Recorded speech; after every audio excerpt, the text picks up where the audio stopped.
Now, there's a little table here that talks about weight densities of fluids in pounds per square foot. You don't need to memorize these. This is in the physics class. So if there's a particular liquid that you're going to be using on a test, the weight density will be provided for you.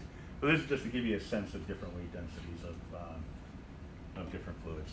All right. Pressure on an object at depth h in a liquid is WH.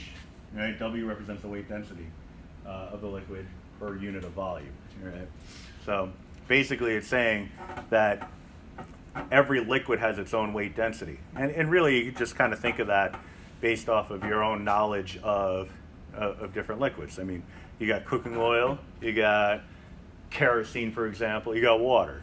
Right? I mean, I don't know too many people that want to be submerged in cooking oil, even at like room temperature. It's a gross concept. But you would imagine that the amount of pressure on you based on the liquid would vary, right? Depending on how heavy the liquid is. Right? And so that's really what's happening here. Right? So I mean, I used to, back in the day when they would actually make good movies about this, I would be into submarine movies until I realized that they were all following the same formula. And it was always like roughly halfway through the movie, the submarine loses power. And it's sinking. And it's like, you gotta get the engines restored, otherwise we're gonna get to crush depth.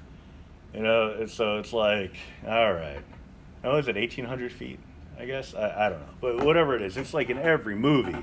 It's like, all right, they're gonna die. Oh wait, no, they're not, because then the movie would end and we're only like an hour into the 2-hour runtime. Unless the remaining hour is the funerals, which would not be a good use of my time in a movie theater, I'm gonna go ahead and say that they're gonna pull this one out. All right, so, but that's the idea. Like, the deeper you go, the more pressure based off of the liquid. All right, and so obviously seawater is a little bit more relatable than something like mercury, for example. I mean, if you're swimming around in mercury, first of all, if you find enough mercury to swim around in, that's a different conversation altogether. But yeah, I mean, you're dead almost immediately. So I'm just going to go ahead and say that that's probably not going to happen. Yeah. So yeah, Pascal's principle. Pressure exerted by a fluid at depth h is transmitted equally in all directions. Because fluid pressure is given in force per unit area, P equals F over A, I was going to say, F equals PA. That's the next part of it. The fluid force on an object at a given depth would be the pressure times the area of the object. All right? So you can get a fluid force based off of the area of the object. But the issue is, you can have an object submerged in a liquid in a couple of different ways. One way, well, actually you could have it a few different ways. One way is infinitely more difficult than the other to work with. The others. You could have it submerged horizontally, in which case the pressure and force affects it equally in all directions. All right? So that's not a problem. That's just simple algebra. You could have it submerged vertically, in which case, depending on the height that you're at, you could have differing pressure and differing force. So less force and pressure at the part of the object that's higher up, right? Because it's more towards the surface of the water. The deeper it goes, the more pressure is exerted upon it. All right, but then it could go in on an angle, and that's a different conversation altogether, right? Because then you get into, it's multivariable.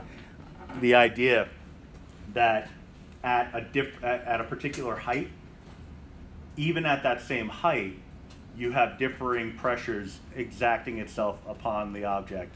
So that's just go back to my reoccurring theme. That's Calc 3. All right, it's a different conversation. All right, so we focus on horizontal and vertical orientation. All right, a video explanation. If you want to know where I actually learned all this stuff, then you can go here. If you don't think I did a hot job of explaining it, but we'll see. So our examples: find the fluid force on a rectangular metal sheet measuring 3 feet by 4 feet that is submerged horizontally in 6 feet of water. All right, so we're looking at, so it's again fluid force, F equals PA, with A being area. So area, 3 by 4, 12 square feet. All right, but the pressure part of it, that goes right back to the top here. Pressure is weight density multiplied by height. All right.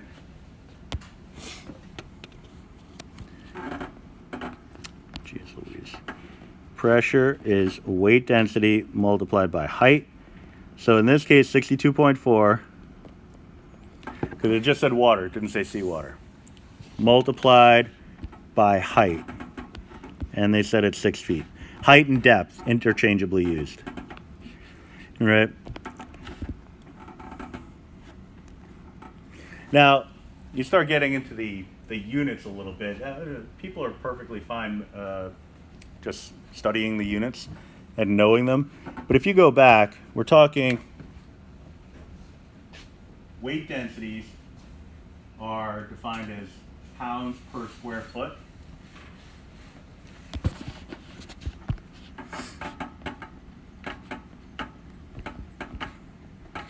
And then a height, naturally, I would think, would be in some linear units, in this case feet.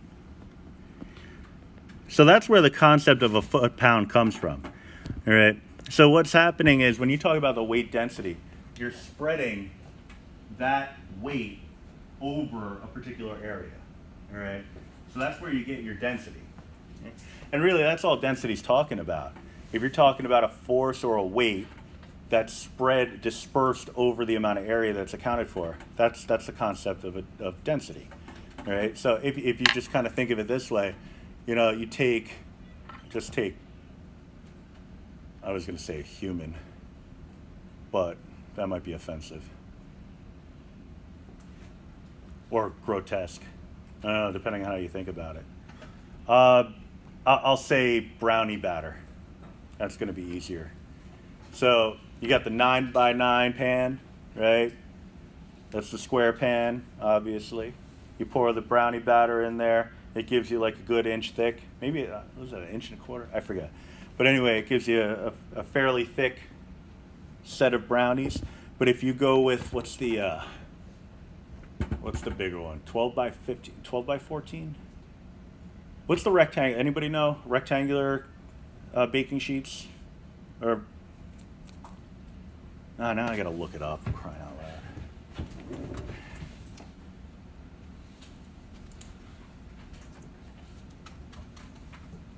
Brownie, I'll just pull up a brownie recipe.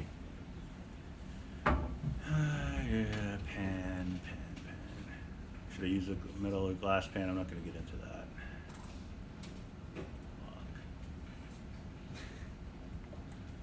9 by 9 pan, I knew that.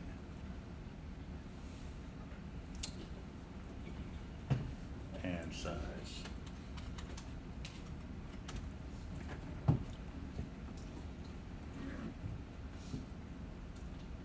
What do you bake brownies, for crying out loud? Yeah, 9 by 13, 12 by 6. 12 by 16 is the one I was looking for. It's the half sheet pan.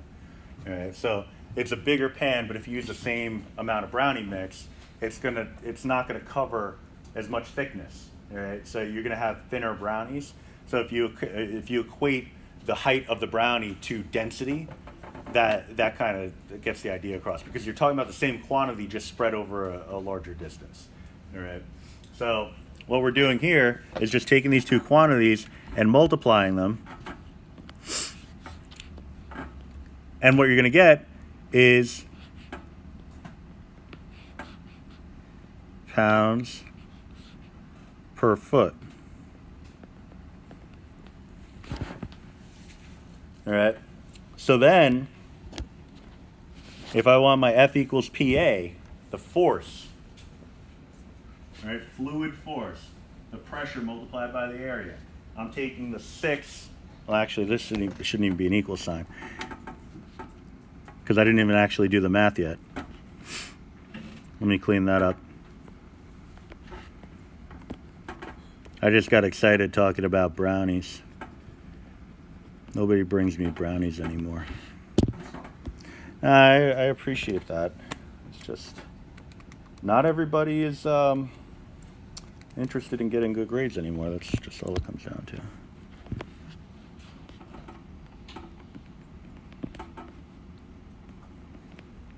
All right, so 374.4 pounds per foot. All right, and that's just by simplifying the units. All right, what we're doing is just applying algebraic concepts to the units. That's all that is. All right, so then I'm going to take my 12 and multiply by my 374.4, so F would be equal to 374.4 multiplied by 12.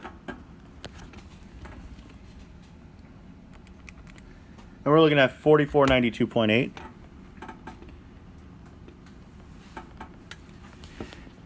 But then we're also taking the units and multiplying them. So I'm taking pounds per foot and multiplying it by feet squared. So if I do that, the feet associated with pounds per foot is going to cancel with one of the feet here, and that's where you're going to get the concept of foot pounds, FT times LB. All right, which is a measure of force. All right, just like a Newton is a measure of force. All right, so if you know anything about physics, you've probably seen the term foot-pounds before, just thinking of it as, okay, well, it's just a set of units. All right, well, I'll use foot-pounds when the question talks about foot-pounds. I'll use newtons when the question talks about newtons. You get into energy, you'll talk about joules. You'll talk about watts and things like that. It's like, do you ever really know where they're coming from? In a lot of cases, yes. In a lot of cases, I'm preaching to the choir. But in a lot of cases, it's even more than that. Like, I'm preaching to people who know more than I do already. But if you didn't, just understand, the units should never be an exercise in memorization. It should always be derived from the mathematical processes. All right? So I think a Newton is kilogram times meters per second squared. I can't remember off the top of my head if that's right, but it's something that I didn't discover it because I'm not that good. But like I never knew what a Newton was, and then I did a related rates problem, found some derivatives, multiplied some things together, and I said, I wonder what I would get if I multiplied the units together and simplified and divided and all that stuff. And I got this kilogram times meters per second squared. I think that's what it was. And then I looked up online to see what it was equivalent to, and lo and behold, it was a Newton. And I'm like, this is pretty cool. You know, so that's along the same lines as this. Right? So that's the easy case, because you look at this and you say, well, there was no calculus there. It was all algebra. You say, well, okay, that one's not going to be on the test.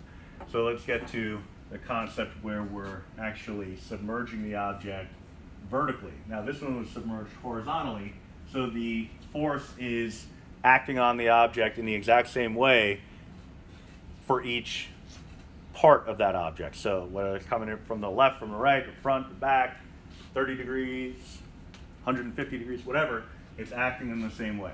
Right? And so this is the sum total of all of the forces acting upon this object. What we need to do is figure out what's going to happen if we're going to actually submerge the object vertically. All right? So what we're going to do is use horizontal rectangles. Those infinitesimally widthed, if that's a word, widthed rectangles, and find the fluid force acting upon the object at each one of those heights, and then integrate them all together. All right? So it's still feeding into the idea that we were talking about with volumes and arc length and surface area, right? Except we're applying force to this. All right, so W is still the weight density. Height is H. All right, L is the length. All right, so height and depth, again, are interchangeable. So we're talking about the height being, and that could be weird because you would look at it and say, and especially when we draw some diagrams, you'll think of height as like, well, distance from the x-axis up. But I would ask, well, what is the x-axis? Ground level? Well, you're in the middle of the ocean. Where's ground level? I have no idea. The surface is your is your basis. All right, that's your origin. All right, you're starting from there and working your way down, right? Because that's where you establish a baseline. All right, dy is the thickness of each of those individual rectangles. All right, so we'll tackle a problem or two related to this now. All right, so I guess I can't use the drawing tool. Just do it the old-fashioned way. All right, so that's my rectangle. Poor quality rectangle, as you've come to expect. All right, it's 5 feet deep by 1 foot wide. And it's 1 foot below the surface of the water. So I'll give some water here. This is going to be a height of 1. All right, so what I need somehow is to come up with the fluid force acting upon that entire rectangular metal sheet without really having the kind of information that I'm accustomed to having. Like, where's my function? You know, like, well, how am I going to get that? That's the big question. All right, now we are talking about water, so that's something. I'm not going to jump right to the integral, but I will kind of slowly build the pieces that we're going to use to create our integral. So we have 62.4 as the W value here. Now, the units, you don't really have to worry about the units through the integration process because foot-pounds are going to be the units, assuming that we're dealing with feet and the weight densities that we're working with, pounds per square foot. They're leading themselves to the final answer being in foot-pounds. All right, so you don't have to worry about kind of discovering the units along the way. All right, so what I'm going to do is draw a graph on an XY plane. I'll try to draw a rectangle. Incapable, apparently.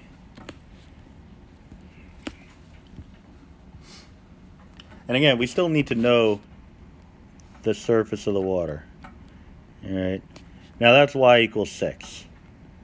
If we're defining things with respect to the x-axis. All right, y equals 6 because you got 5 feet for the rectangular metal sheet, but then you have another foot to get you to the surface. All right. So our model is defined on the bounds. The bounds are where the metal sheet, in this case, begin and end in terms of y. So it starts at 0, ends at 5. All right, so I have my bounds. That's good news. So I need the dimensions of the figure. All right, the h of y and the l of y, the height and the length. All right. So the height, again, also interpreted as depth. We use h of y instead of d of y because the d gets confused with d for derivative. So you just have to know that when we're talking about the height, we're talking about how far it is away from the surface of the water. So what I do is I'll draw an arbitrary rectangle within the rectangle, coincidentally, horizontally oriented, so that'll give me my thickness dy. We're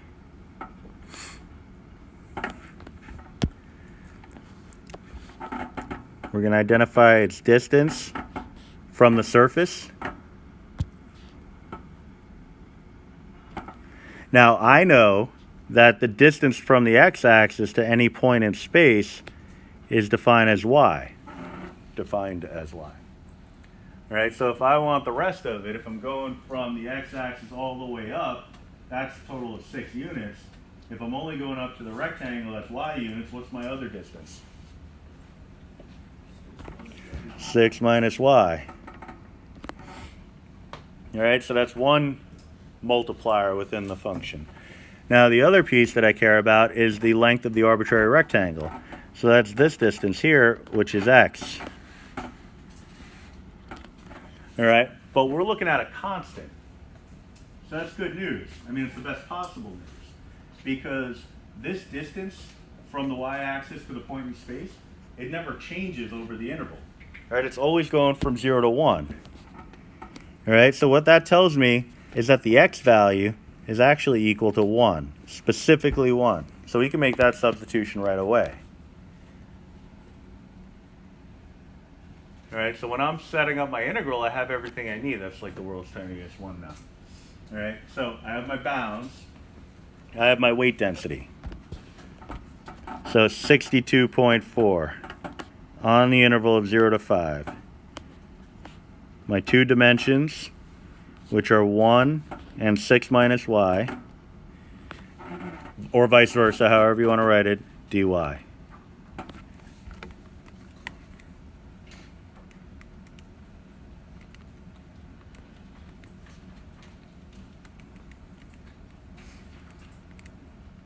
And so when you do all that, pop it in your calculator, you get 1092 foot-pounds.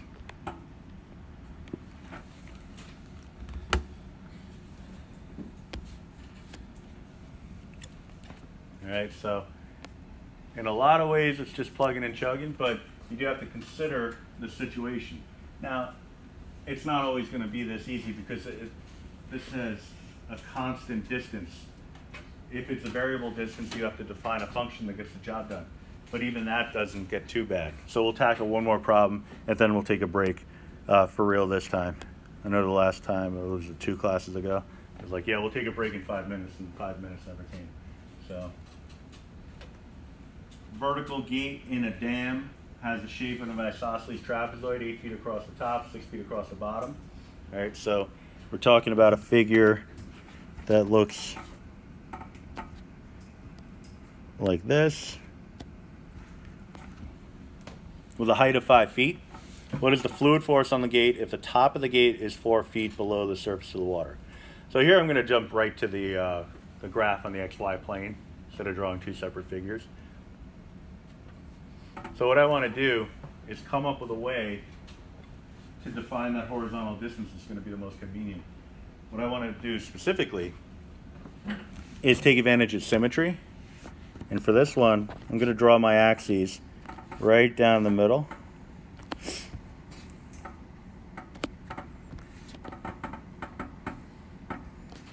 With x and y.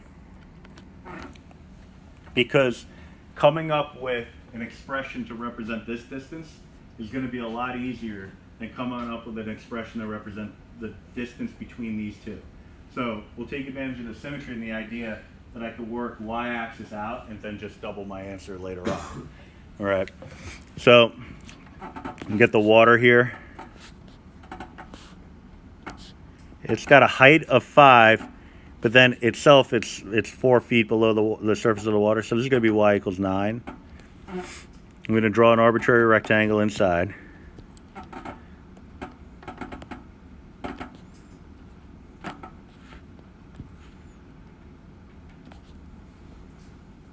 That has thickness dy. That's like the silver lining here. That it's always going to be a dy situation. Right?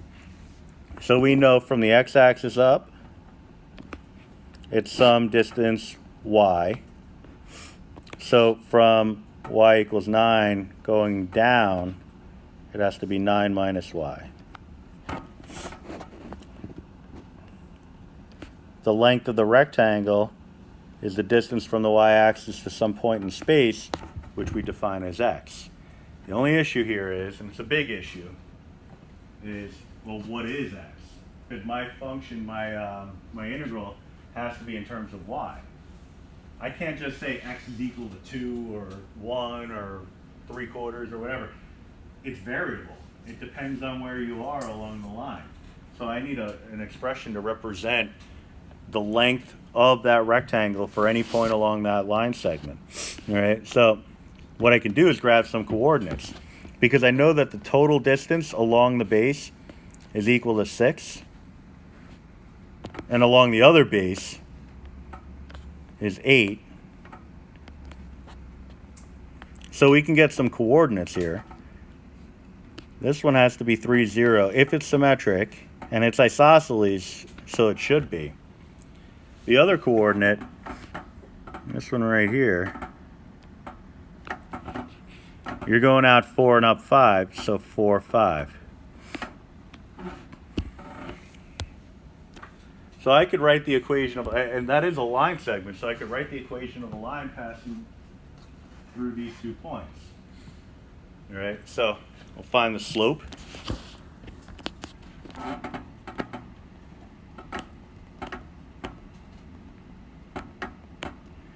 So 5 minus 0 over 4 minus 3.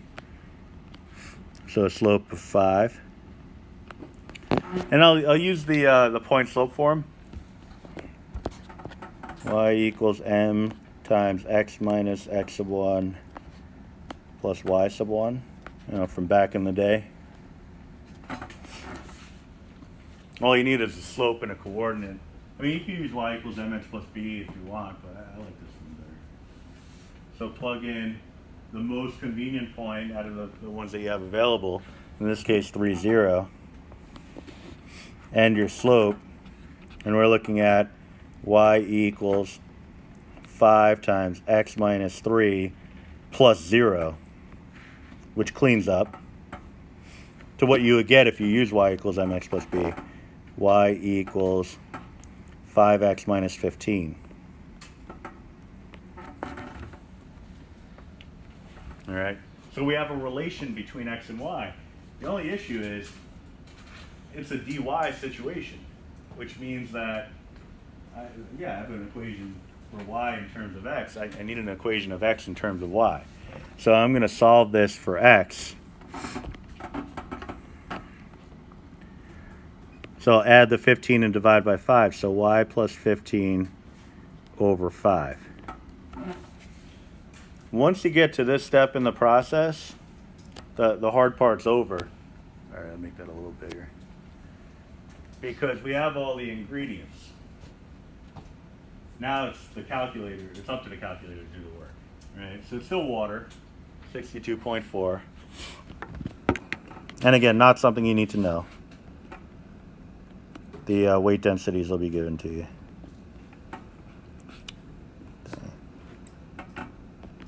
You have this whole palm rejection business on.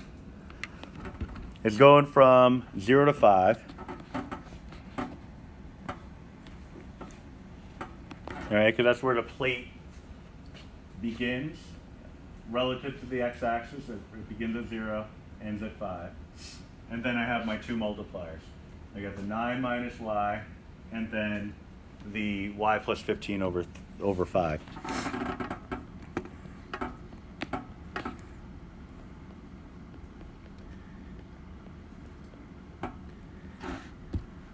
And the only thing I have to remember to do after I run this through the calculator is take my answer and multiply by 2. Because that rectangle only works from the y-axis over to the right. I need it to go to the left also. But since it's symmetric, whatever I get on the right is also going to be true for the left. So 62.4, math 9, 0 to 5.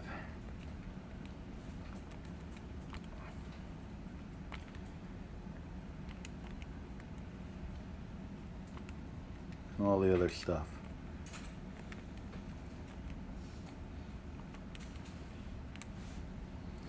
So you have 69, 68, but then I double it.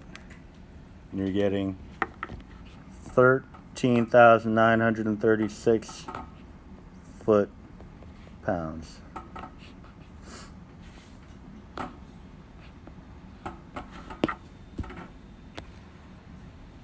right. So, you compare it to level of difficulty in the previous one. Obviously, this one's got more teeth, but there's a process to it that if you follow it, it's not terrible. Right? So I put a star on number 10 so you can practice that one on your own. This one is an isosceles triangle. You don't need to know any funky rules like area of an isosceles triangle. That's just impacting how you draw it. It's actually easier than this one. What are you challenging by 2? Oh, because this rectangle only goes from the y-axis over, so it's only giving me this side of the plate. I need this side of the plate also. So you find the integral by 2? Yeah. And how'd you get the coordinates? The coordinates, I use the fact that it was 8 feet across the top and 6 feet across the bottom. So if I'm going 6 feet across the whole bottom, then it's only 3 out from the origin. So 0, 0 to 3, 0 gives me that one. And then if I gotta get to this one by going up a total of 5 units for y, and it has a total distance of 8, its half distance has to be 4. All right. Good question.